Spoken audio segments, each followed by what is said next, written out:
Olha que queria 500. Bem, Hungria tem 10 milhões de habitantes, então mais ou menos como Portugal, e Budapeste tem 2 milhões, um pouco mais que 2 milhões, como os arredores, já quase 3 milhões. Então mais que um quinto dos habitantes da toda a Hungria vivem em Budapeste e nos arredores da cidade. Além da Budapeste, não temos outra cidade como esta de Budapeste. Agora à minha direita, mais uma ponte verde, que se chama Ponte da Liberdade. Em toda a cidade temos 9 pontes. 2 são para os comboios e 7 para o trânsito, carros, autocarros, elétricos, e a maioria podemos atravessar também a pé. E agora estamos por cima do rio Danúbio, que é o segundo rio maior da toda a Europa, e o rio principal da Hungria e também da Budapeste. E agora já estamos no lado de Peste. Qual é a diferença entre Buda e Peste? E acima a Estátua da Liberdade. Uma mulher que de longe parece que tem um peixe na mão, por isso nós chamamos por brincadeira a peixeira da cidade, mas não é uma folha de palmeira. Agora, à nossa esquerda o rio Danúbio, e podem ver uma vista muito bonita sobre o lado de Buda. Outra vez vai aparecer o edifício do Palácio Real, edifício muito bonito com cúpula verde. O edifício do Palácio Real vem do século XIX, da altura da Maria Teresa. E que à nossa esquerda podem ver muitos barcos. Amanhã vamos ter também um passeio de barco com almoço a bordo, que podem ver mais tipos de barcos. Por exemplo, no outro lado podem ver aqueles barcos enormes. Aqueles barcos fazem passeios de 1 ou 2 semanas pelo rio Danúbio, funcionam também como hotel. Sempre parem aqui nas cidades maiores, as pessoas podem visitar a cidade e depois vão continuar a viagem de barco. Também podem ver barcos fixos, por exemplo, logo aqui na nossa esquerda, na margem, aqui 2 barcos fixos, até 3. Esta primeira, a segunda, a terceiro, funcionam como restaurante, um café, também temos barco a discoteca, um pouco afastado do centro, para não fazer muito barulho mesmo no centro da cidade. Então estes barcos já não andam, ou são muito velhos, ou foram feitos de propósito, então um barco antigo e transformaram para restaurante.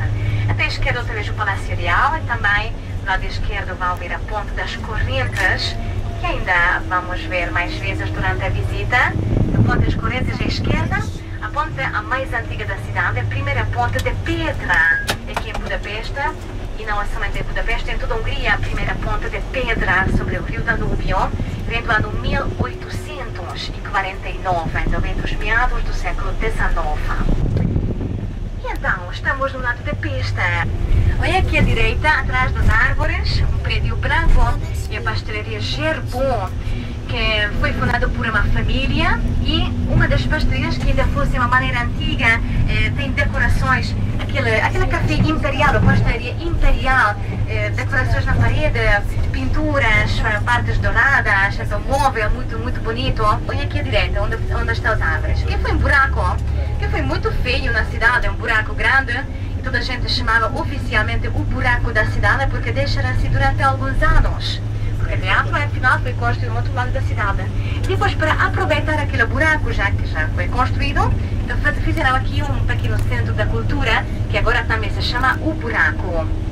Agora, à esquerda, podem ver uma igreja, a parte traseira e a cúpula da Basílica do Santo Estevão. Esta igreja, esta basílica, é a igreja principal da cidade, mas não é a principal da Hungria, porque a igreja principal da Hungria fica numa outra cidade que antigamente era a capital antes de Budapeste, porque Budapeste nem sempre era a capital da Hungria. Aliás, Budapeste nem sempre existia. Budapeste só existe desde o ano 1868. Então foi neste ano que Budapeste nasceu. Juntaram Buda e Peste. Antigamente eram cidades diferentes, independentes, mas juntaram as duas partes para criar uma cidade grande que servia como capital da Hungria, que naquela altura fazia parte do Império Austro-Húngaro. Não sei se já ouviram falar sobre este Império Austro-Húngaro, com que tem nomes tão famosos como Francisco José e Assisi. Alguém conhece os filmes sobre Assisi com Romy Schneider? Sim, então você conhece o filme, então você pensa. Mas para podermos aceder ao palácio dela, fizemos uma via ferroviária. Foi a primeira linha de comboio saindo de Budapeste, quase até a porta do palácio dela. Coisa bonita, não é? Agora já temos o comboio para o Palácio da Sissi, mas para podermos esperar o comboiozinho da Sissi, também fizemos uma estação. Para a construção da estação, contratamos uma empresa muito famosa daquela época. Esta empresa também fez uma ponte no Porto, um elevador em Lisboa, uma torre em Paris que ficou super famosa. Então foi a empresa o Eiffel que faz as construções de uma estação de comboio aqui em Budapeste. Só que o problema é que durante o comunismo a ideia não foi preservar o antigo, mas sempre construir o futuro, o novo Estado. Também aqui tivemos comunismo durante 40 anos, na segunda metade do século XX. Quando os monumentos ficaram muito abandonados, aconteceu também com a estação que fica muito abandonado, e quando saímos do comunismo, o país não tinha muito dinheiro para restaurar tudo. Então chegaram aqui companhias estrangeiras que começaram a comprar estes monumentos, fizeram obras, mas agora eles tiram proveito. Aconteceu com a estação, imaginem que uma parte da estação foi comprada pela empresa McDonald's. Quando acabou o comunismo, entrou também a cadeia McDonald's na Hungria, e foi a primeiro McDonald's que abriram em Budapeste, na antiga sala de espera da Sissi. Imaginem, agora vão ver a estação de comboios à nossa direita, um edifício de tijolos, de muito ferro, dá para ver que é a construção da Eiffel aqui à direita.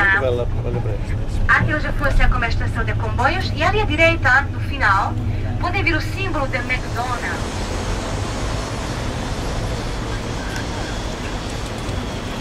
Ok, temos palavras sobre a praça. A praça chama-se a Praça dos Heróis, porque podem ver aqui muitas estátuas que representam os heróis da história húngara. São os personagens principais da história húngara, principalmente os nossos reis, mas também vou dizer quem são mais ou menos.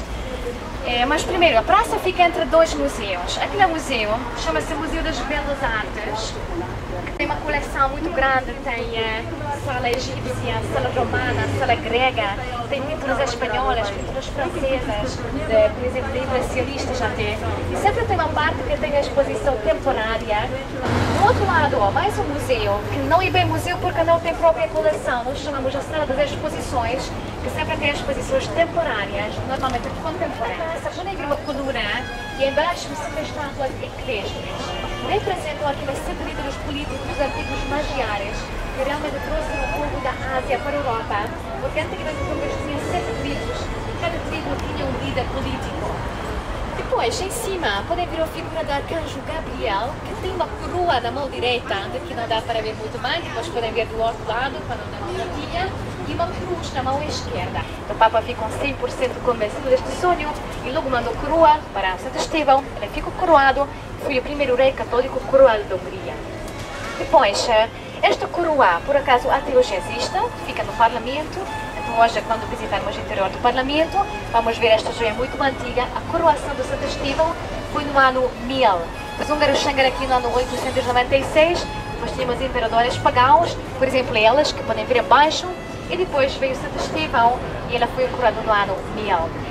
Aqui podem ver duas colunatas com várias estátuas. Ali a primeira estátua representa o Santo Estevão, primeiro rei. Ele sempre é representado com a coroa na cabeça, com esta cruz do Panamá. Depois, mais um rei que quero mencionar para vocês é aqui, a segunda estátua é aqui. Ele chama-se Rei Matias, que viveu no século XV. Vou falar mais sobre ele porque vamos visitar hoje uma igreja, que se chama Igreja Matias, mesmo a igreja dele. Por baixo das estátuas podem ver relevos que representam o cenário mais importante da vida deles. Por baixo do Rei Matias, podem ver ele sentado no trono e os mestres estão a entregar-lhe uma maquete de uma torre de uma igreja. Vão reconhecer esta torre, vai ser a torre da Igreja Matias, no bairro do Castelo. Ele era um rei renascentista. Em cima, a primeira, significa o bem-estar. Depois, quando dá uma voltinha, dá para ver várias estátuas, simboliza bem-estar. Aqui, não dá para ver muito bem de baixo, vai ser uma mulher com 2 cavalos, simboliza a paz. Depois, ali mais 2 cavalos e o homem com serpente na mão, simboliza a guerra. A última estátua no fundo simboliza o trabalho. Mais uma coisa que temos nesta praça é uma sepultura, fica ali em frente da coluna. Onde podem ver também mais gente, o túmulo dos soldados desconhecidos da guerra. Foi posto aqui depois da Primeira Guerra Mundial.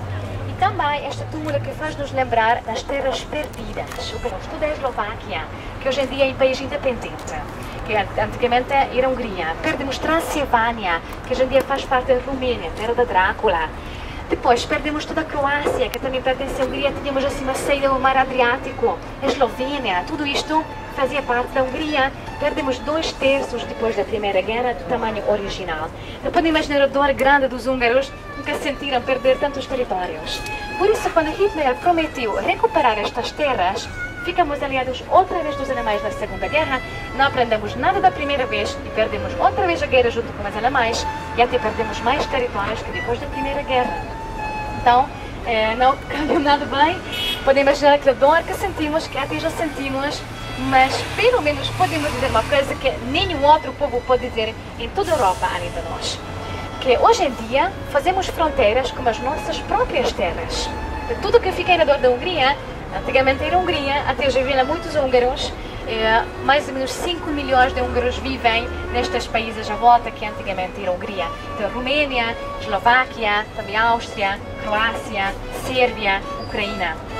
Bem, mas o pior não foi isto, perder os territórios. O pior foi que foram os russos que nos libertaram dos alemães. Porque no final da Segunda Guerra os alemães ocuparam a Hungria, depois vieram aqui os russos para nos ajudar, libertaram a Hungria, mas agradecemos a ajuda, mas depois eles ficaram e ninguém os convidou para ficar.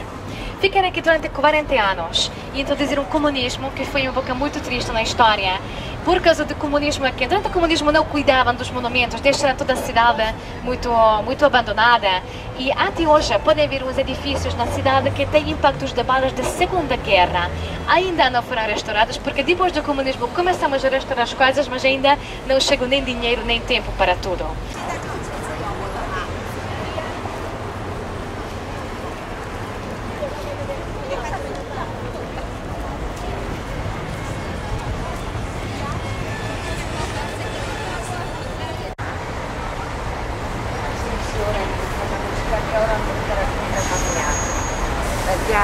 Studiava Svelti.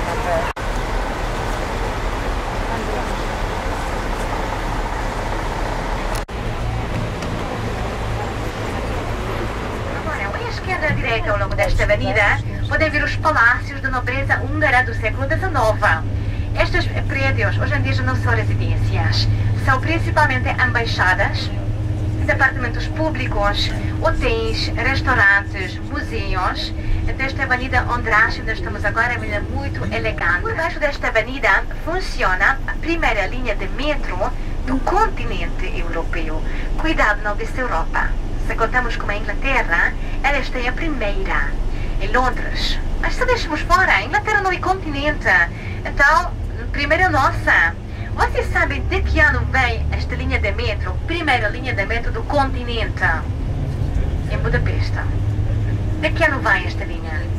1896. Perfeito, alguns já conhecem muito bem. 1896, claro. E à direita, da fachada principal da ópera. À esquerda, em frente da ópera, antigamente era o Instituto do Ballet. À direita, ópera. À esquerda, este antigo Instituto do Ballet.